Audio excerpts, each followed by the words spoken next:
Hello friends, நம்ம favourite சீரியலில் அடுத்து என்ன சுவாரஸ்யமாக நடக்குது அப்படின்னு சொல்லி பார்க்குறீங்களா? நம்ம விஜய் இருந்துக்கிட்டு நம்ம தனியாக போனால் தான் கண்டிப்பாக நம்ம குழந்தைய காப்பாற்ற முடியும் அப்படின்னு சொல்லிட்டு அவர் ஒரு பக்கம் போகிறாரு, மல்லி ஒரு பக்கம் போகிறாங்க. மல்லி மேலே இப்போ சுத்தமாக இன்ட்ரெஸ்ட்டோ இல்லை, அவங்க மேலே நம்பிக்கையோ எதுவுமே இல்லாமல் போயிடுச்சு. அதனால் தயவு செஞ்சு எங்கள் வாழ்க்கையில் நீ குறுக்கிடாத, அப்படியே நீ வந்தாலும் என் குழந்தைய நீ கண்டுபிடிக்க உதவி பண்ண மாட்டேன், என் குழந்தைய காணாமல் பார்த்துக்க நீ உதவி பண்ணுவேன். அதனால் நான் சொல்கிறத கேளு, எப்படியாச்சும் நீ இந்த இடத்த விட்டு போயிடு அப்படின்னு சொல்ல சரி வேற என்ன பண்ணுறது, அமைதியாக உட்காரு.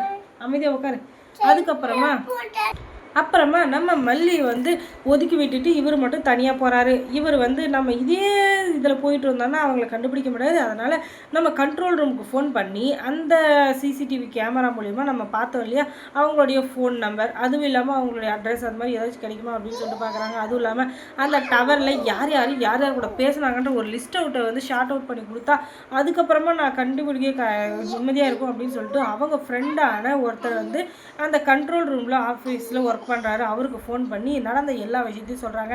கண்டிப்பாக விஜய், நான் ஹெல்ப் பண்ணுறேன், நான் போய் ஹெல்ப் பண்ணாமல் இருப்பேன்னா கண்டிப்பாக நான் ஹெல்ப் பண்ணுறேன், நீங்கள் எதுக்கு கவலையே படாதீங்க சரிங்களா அப்படின்னு சொல்லிட்டு அவங்க வந்துக்கிட்டு கொஞ்சம் தைரியம் கொடுக்குறாங்க. அதுக்கப்புறமா கொஞ்ச நேரம் வெயிட் பண்ணு, நான் நடக்கிற எல்லாத்தையும் உனக்கு ரெக்கார்ட் பண்ணி கண்டிப்பாக உனக்கு சென்ட் பண்ணுறேன் அப்படின்னு சொல்ல ரொம்ப தேங்க்ஸ் அப்படின்னு சொல்லி சரி இதுக்கெல்லாம் எதுக்குப்பா தேங்க்ஸு, எனக்கும் உன் குழந்தை வயசில் ஒரு குழந்தை இருக்குது, அந்த குழந்தைக்காக பண்ணுறதா நான் நினச்சிக்கிறேனே அப்படின்னு சொல்லிட்டு இவங்களும் சரின்னு சொல்லிட்டு கொஞ்ச நேரம் வெயிட் பண்ணுறாங்க. ஆனால் அந்த கொஞ்சம் நேரம்ன்றது ஏதோ ஒரு யுகம் மாதிரி இருக்குது நம்ம விஜய்க்கு. ஐயோ என்ன நடந்திருக்குமோ, எது நடந்திருக்குமோ, ஐயோ எங்கே எப்படி என்ன அப்படின்னு சொல்லிட்டு 1008 கேள்வி அவருடைய மனசுக்குள்ளே வருது.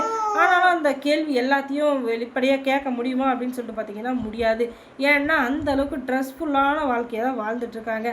ஆனாலும் எப்படியாச்சும் அந்த இதை சொல்லிடணும் அப்படின்னு சொல்லிட்டு அவரும் முயற்சி பண்ணுறாரு. ஆனால் யார் எங்கெங்கன்னு தெரியல. ஆனால் அவரால் முடிஞ்சது அங்கே யார் ஃபோன் பேசுனாங்க அப்படின்ற நெட்ஒர்க்கில் இருக்கிற ஃபோன் நம்பர்ஸை மட்டும் கலெக்ட் பண்ணி கொடுக்குறாங்க. யார் பேசுனாங்க அப்படின்னு சொல்லிட்டு எங்களால் டியூரேஷனை கணக்கிட முடியல. ஏன்னா இவங்க கரெக்டாக ஒரு நிமிஷத்துக்கு மேலே பேசினா அவங்க கண்டுபிடிச்சிருவாங்க அப்படின்னு சொல்லிட்டு தான் ஒரு நிமிஷத்துக்கு உள்ளேயே வித்தின் 15 செகண்ட்ஸ் அதுக்குள்ளேயே அவங்க எல்லா இதையும் முடிச்சிருக்காங்க. அதனால் எங்களால் கண்டுபிடிக்க முடியல அப்படின்னு சரிங்க நீங்கள் ஃபோன் நம்பர் மட்டும் கொடுத்தா கூட அதுவே எனக்கு உதவிகரமாக இருக்கும் அப்படின்னு சொல்லிட்டு அவங்க சரி நோட் பண்ணிக்கோங்க அப்படின்னு சொல்லிட்டு ஒரு 2 நம்பர் கொடுக்குறாங்க. அந்த 2 நம்பர் கூட தான் அதிகமாக அந்த ஃபோனில் இருந்த அந்த பொம்பளை அதிக டைம் பேசியிருக்கா. சரி என்னவா இருக்கும் அப்படின்னு சொல்லிட்டு பார்த்தா வேறு எதுவும் இல்லை, அந்த வெண்பா உயிரோட வரக்கூடாது, அந்த வெண்பா உயிரோட இருக்கக்கூடாது, அந்த வெண்பா இருக்கவே கூடாது அப்படின்னு சொல்லிட்டு என்னென்ன பிளான் போட முடியுமோ அத்தனை பிளானும் போட்டு அதுக்கப்புறமா வெண்பாவை எப்படி தீர்த்து கட்டலாம் அப்படின்னு சொல்லிட்டு பிளானை போட்டுருக்காங்க. அடி பாவி, நீ எல்லாம் ஒரு பொம்பளையாடி, ஒரு குழந்தைய கொல்றதுக்கு உனக்கு எப்படி மனசு வந்துச்சு, அந்த குழந்தையோட முகத்தை பார்த்தா கூட உனக்கு பாவமாக தோணலையா அப்படின்னு சொல்லிட்டு பார்த்தா அவளுக்கு அது பாவமாக, அவளே ஒரு கல் நெஞ்சுக்காரி, அவகிட்ட போய் மனசு இல்லாத அவகிட்ட ஒரு இது நம்ம போய் எதிர்பார்க்க முடியுமா, அதெல்லாம் முடியாது. அதுக்கு காரணம் அவளை மாதிரி ஒரு ஆளுங்க கேடுகட்ட கேரக்டர் எங்கேயுமே இருக்க மாட்டாங்க, அதுதான் உண்மை. அவளே அதை ஒத்துக்கிட்டா நல்லது தான். ஆனால் ஒத்துக்க மாட்டாளே. அவளை பொறுத்த வரைக்கும் அவள் பணம் இந்த கை நட்டு அதெல்லாம் வச்சுக்கிட்டு அவள் மட்டும்தான் சந்தோஷமாக இருக்கணுமே தவிர மற்ற யாரும் சந்தோஷமாக இருக்கவும் கூடாது, அவளுக்கு மேலே யாரும் இருக்கக்கூடாது, அதுதான் அவளுடைய எண்ணம். அதனால தான் அவளுடைய கட்டின புருஷனையே அவள் கடங்கார மாதிரி வெளியவே வச்சுருக்கா.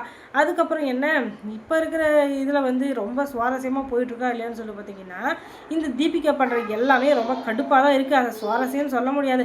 ஆனால் வெண்பா கிடைப்பாளா கிடைக்க மாட்டாளா, வெண்பா எங்கே போயிருக்கா அப்படின்றது பெரிய ட்விஸ்ட்டாக இருக்கிறதுனால இப்போதைக்கு இந்த வீடியோவிலேருந்து விடைபெற்றுக்கிறேன். அது வரையும் நம்ம சேனலை தொடர்ந்து பார்க்கறதுக்கு சப்ஸ்கிரைப் பண்ணுங்கள். அதோட பக்கத்தில் இருக்க அந்த பெல் ஐக்கானை கொஞ்சம் கிளிக் பண்ணி விடுங்க.